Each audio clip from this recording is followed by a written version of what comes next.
Thousands of people had gathered in Bogotá's historic Plaza de Bolívar. Some waved banners, others drank beer and danced as a musician from the Caribbean coast played on stage. Ahead of the first round of presidential elections this weekend, they were waiting to see the man they hope will defy expectations, and buck Colombia's habit of voting in candidates from the right. Short and bespectacled, Gustavo Petro has long been a thorn in the side of the country's political elite. As a youth he was a member of the now-defunct M19 guerrilla groups. More recently he was a divisive mayor of the capital city. Now, thanks in part to a peace process with a different rebel group, he has amassed a following unheard of in generations for a leftist candidate in Colombia, and rattled the country's conservative orthodoxy. Of course Petro can win, look at the support he has here, said the street artist Ana Maria Villas at last week's rally.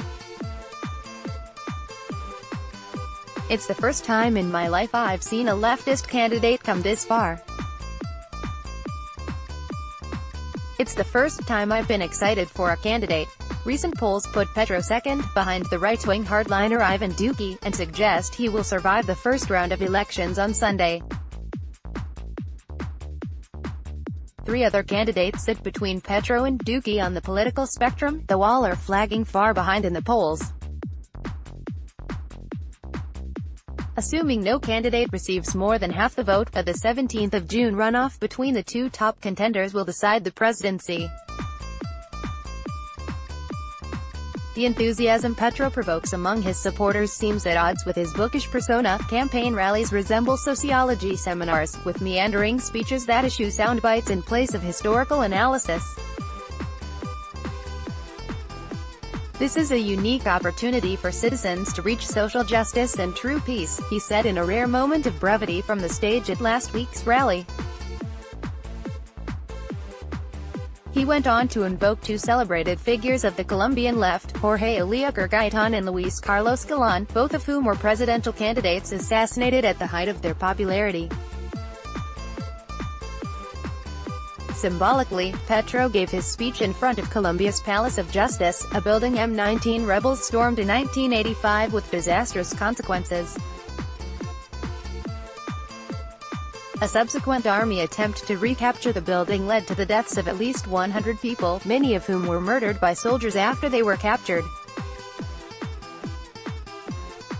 Petro has played down his involvement in the M19 group, maintaining he was just a community organizer and never carried a rifle.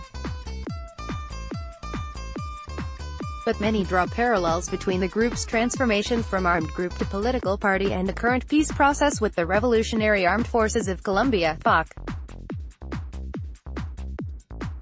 Petro speaks to supporters during a campaign event.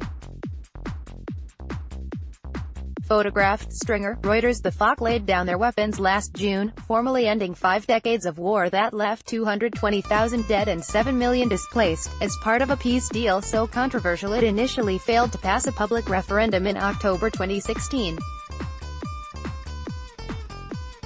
Some victims of that conflict now see Petro as their best chance to see the fragile deal implemented. When you see a former member of the M19 this close to the presidency, it's proof that peace can work, that weapons aren't the only way to fight for your beliefs, said Olga Betancourt, who was displaced in 2002 by state-aligned militias looking to weed out FARC fighters from her community in Colombia's eastern plains. Petro is the best candidate for peace. Analysts attribute Petro's success on the campaign trail to changing attitudes prompted by the FARC's demobilization. The left is now coming out from underneath the rock, Sandra Borda, head of the social sciences faculty at the Tadeo University in Bogotá, said. The peace process has opened up a space where belonging to the left no longer means association with armed groups.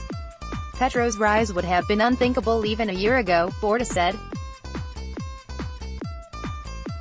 It's remarkable that he could make it to the second round despite all traditional media being against him, she said, adding that clever use of social media had galvanized his movement.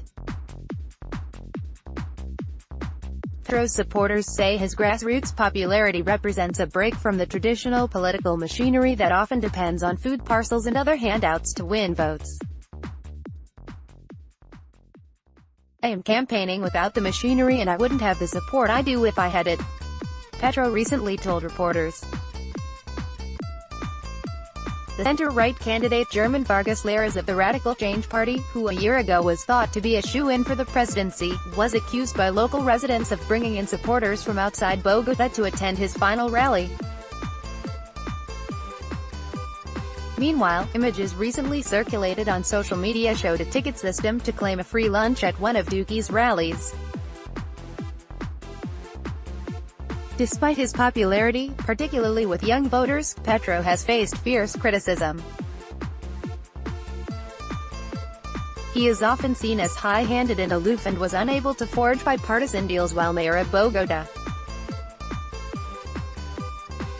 Critics also say he has been hesitant to distance himself from Hugo Chavez, the late Venezuelan president whom he once supported and who is now blamed for that country's current woes, and the million Venezuelans who have fled to Colombia.